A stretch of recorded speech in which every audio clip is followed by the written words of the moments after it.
Take one. Hello, this is Dan again. Today we have A special guest. Hello, everyone. My name is Giorga. My Chinese name is Giorga. Where are you from, Giorga? I'm from Italy, specifically from Naples. Naples. Yeah. All right. So this video for today, we want to talk about why is it important for you to study abroad. Georgia here, she's the main star of the video. Today she will tell you why. Because she's a SOAS graduate doing international relations and Chinese with a year abroad in Taipei. Let's get started. To the first main question. Why do you think it's important for students or their parents let their child to come study outside of their home country? I think there are a lot of different reasons. One I would point out is the personal growth and the academic growth.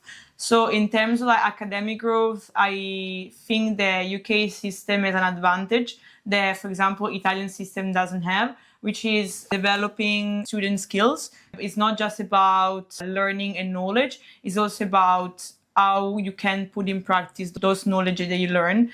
For example, in middle school or elementary school, high school, you basically have mixed classes, scientific knowledge. You also have science labs. So the school helps you to have an approach to real life and not just like be limited to theoretical knowledge. UK system also put a lot of importance on arts and culture in terms of like sports. It goes over the basic subjects like math, literature, grammar. And the second reason I mentioned before is about personal growth. Because being abroad, of course, enables you to jump up to your comfort zone. You need to adapt to a new culture, a new habits, a new way of thinking, also new food, new time to eat. And also like people are different. For example, in UK, they have dinner very early, around 6, 7 p.m. And in Italy, we used to eat very late, like 8, 9. So when I came here for the first time, me and my friends were always like make jokes and like sometimes we're going out at 10 and all the restaurants were closed. And we're like, what's happening in this city? You know, why everyone eats so early? To go back to the major point is you need to start getting used to different habits. And so you become also independent because you're away from your family, so which means that your family is always going to support you. But if anything happens, you know, you're just there with yourself and you need to count on yourself first. So that's the most difficult thing, I think, to learn first and then to actually realize. Yeah. That's true when you say that there's not much practicality there. Yeah. Because I remember back in my home country, which is Cambodia, we always learning in the book, you know, not really apply it much.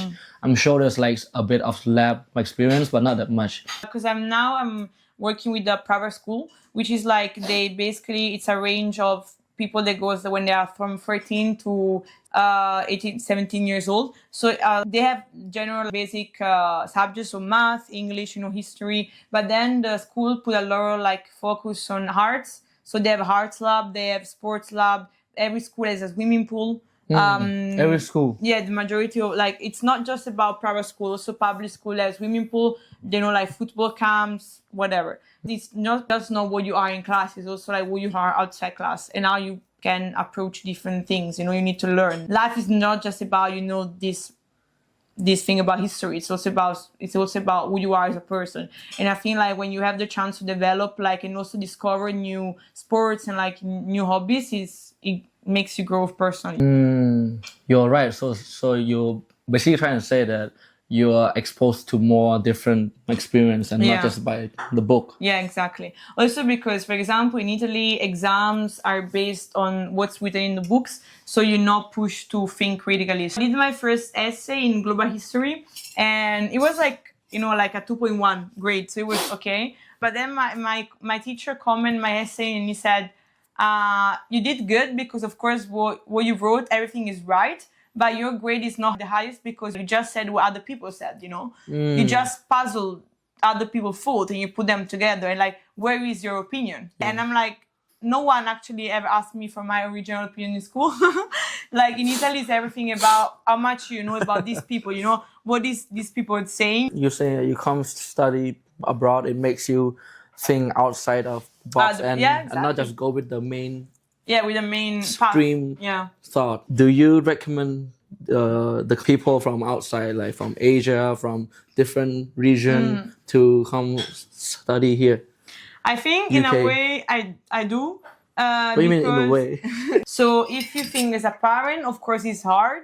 But as I say, like if I had the money, I would definitely invest in my children education. That's the only way someone can think to grow. But London is very multicultural. There are so many words here, you know, like it's not just about British culture, you have a mix of everything. Like there is a lot of immigration and in contact with people that come from different backgrounds, from different social backgrounds, different cultural background, different countries. I've reached people whose dad is the lawyer at Google, and then next to you is just someone like who comes from like a disadvantaged background. You learn a lot because you throw in this like kind of circle where like you have a lot of like different people. You can just also develop your personality by understand and become more open, you know. Wherever you go, there is like a mix of everything, you know. So I think that's very cool. That's what I learned as well. Being here for 4 years, it made me learn so much about different culture, with different people. For example, meeting you, I learned about the Italian culture. Yeah. I really figure out the accent is really nice. If you say something to your food, they'll get offended. Do they? Sometimes, yes. We actually do.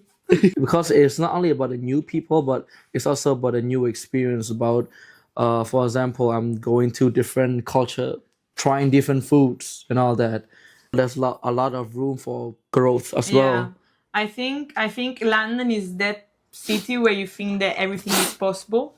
And I think like here it's easy to just step up, you know. In a 5 years time, you can grow a lot in terms of like career. I had a lot of stories also, people coming from Naples who came to London like 7 years ago. They started as waitress because they didn't know English. So it was like, you know, the quickest way to be and like find a job and like learn the language, you know. And then like now they have high paid jobs, work in finance and things like that. London, you learn new things every day. Yeah. Whether food, people, culture, their idea, their perspective. Yeah. And I think that life is more like about experience new things, and especially you can always learn new things from different people. Yeah. Always new things, you know? I think the only maybe disadvantage about London is that people are very like into, is like sometimes I feel like a hammer, you know. I just say the animal, they always like run in a circles. A hammer? What do you mean a hammer? Criceto. Hammer. You say hammer. What's hammer? It's like it's the animal. It's like a small mice. Yeah. They always run. Yeah. So Hamster. Hamster. Ah. Sometimes I feel like a hamsters because you always like, you know, run because like everyone's got somewhere to go. Yeah, everyone's got somewhere rushing. To go, it's rushing. Like I'm at the London Walk. I walk very fast. I hate people stand on the left. I genuinely hate them. I'm not joking. I got pissed off when someone is standing on the left. So it's kind of like you need to be, you know, cautious. You need to be cautious about it because sometimes you just fall in the trap. And it's kind of like you always have this fear that you always a step behind the others. Yeah. So the competition is very high. Sometimes you go in social events, there are constantly people who talk with you about, oh, I'm doing this, oh, I got this internship, oh, I got this job, and I'm like, I'm just here for a beer. Everyone wants to get somewhere, and sometimes you just run and you stop and you're lost because it's like where I'm going, you know, like you just need to, I don't know, to relax sometimes, and I think that's something that London doesn't have. Italy, you know, the Dolce Vita. What does Dolce Vita It means mean? like the slow life. Are you saying?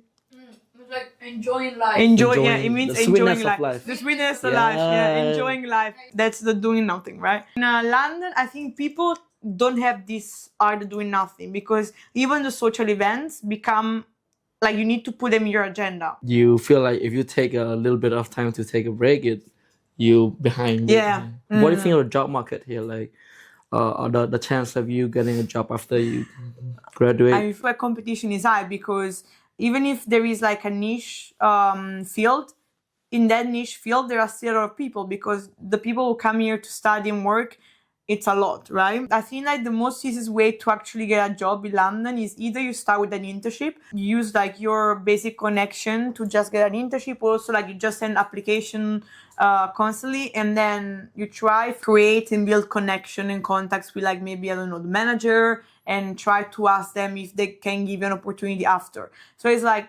in like opportunities are there, but it's not just they're gonna knock at your door, you know, like you need try hard. you need to try hard, very hard. Like especially if you go and feel like finance consulting. So like you do one step, then you go to the next step, and next step, and next step, and it takes months, you know, and then you reject it. The best way is just to build your networking, trying to, you know, set yourself with different people, and then just try to get the most out of everything. Do you have any advice by building the network? What can I do as like me, who I don't know anyone? What step you gonna give? Start using LinkedIn. I start following people, also like just students who are in the same field I am, and like maybe organization I like. Every week I get like newsletter about, oh, this job is opening up, oh, this organization is having this online event. So you start participating and like knowing people. Oh, this person who is interested in China politics, I don't know, follow this journal, you know, like newspaper. And you start following and you learn. You start researching about what are the possibilities, you know. And then I think the most... Well, it's like you want to develop your commercial awareness. Yeah, exactly. The second one is just talk with people generally and ask for help.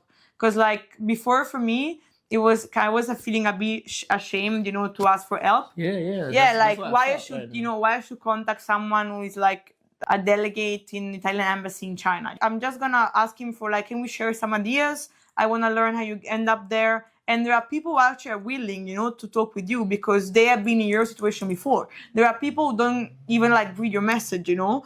But it's just a way to start putting yourself out there. That's when you learn also how rejection works. And that's how you learn how to deal with them.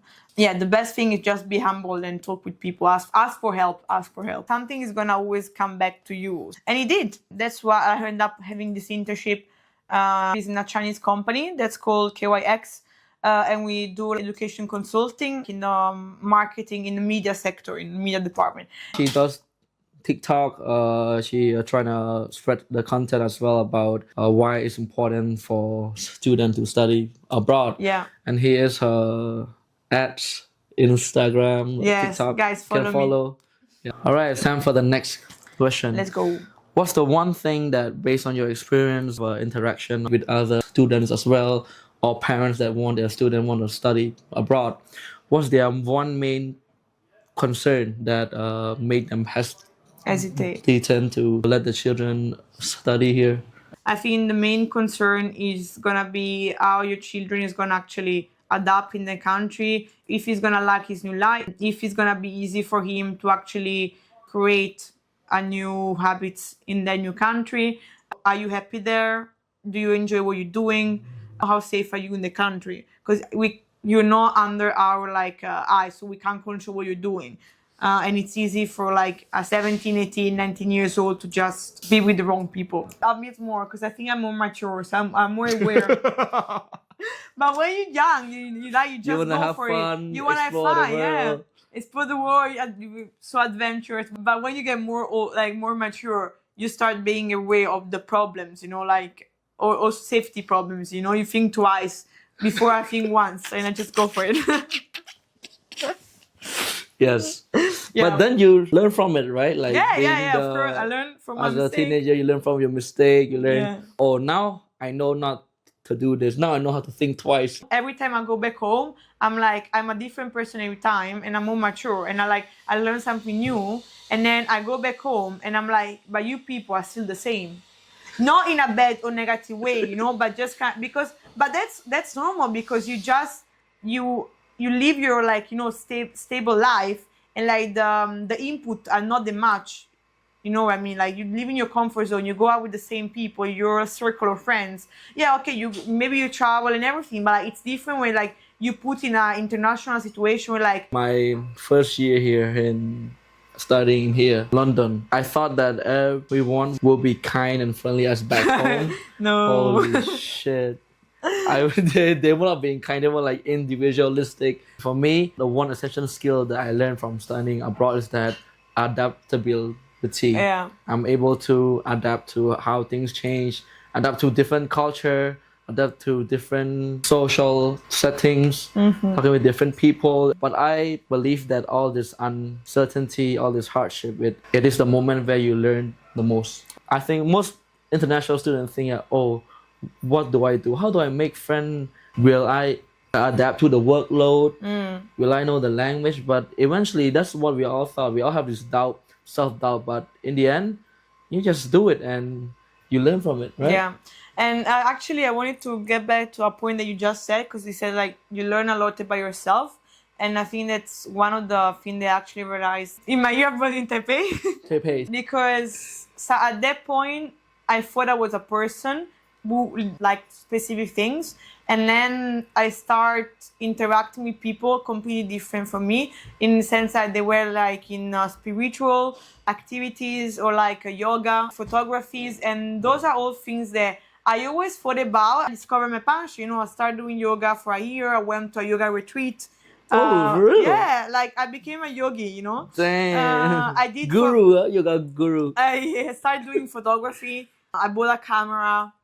You maybe didn't even think that was inside you, And then I started liking techno. Now I only I love techno You music. like techno? Yeah, I love techno. Get out. You meet people that you would never imagine would become your friend, because you're so different. You kind of share the same challenge, and that's also what makes you kind of start being friends. And you meet a lot of people, and some of them will stay with you forever in your life. You learn so much about yourself. You like a new side of you. So unfortunately, some people they discover they like techno. All right. So what are the main takeaway from this From this video, video? Let's give 3. Main takeaway. Yes. First one is always jump out of your comfort zone, and to some of your friends who went abroad to study, and you just slightly think about that. Maybe you're not sure about it. Talk with them, ask them questions. Don't be ashamed about it, because no one born knowledgeable. You don't need to go very far like China. Even if it's a different city from the one that you're born, just go and cover this new world. Second is be aware of the challenges, because it's not easy. Everything comes with a price. You're gonna get a lot, you're gonna lose a lot, but those challenges also is gonna make yourself grow personally. The third one is that you're gonna start think critically about your life or whatever is happening in the world. You're able to develop your own intellectual independency And not just follow what the book says. So I guess it's just This the is end. it. Thank you so much. Thank you, guys. And yeah, give her a follow. And that's it. Okay. Ciao. Ciao.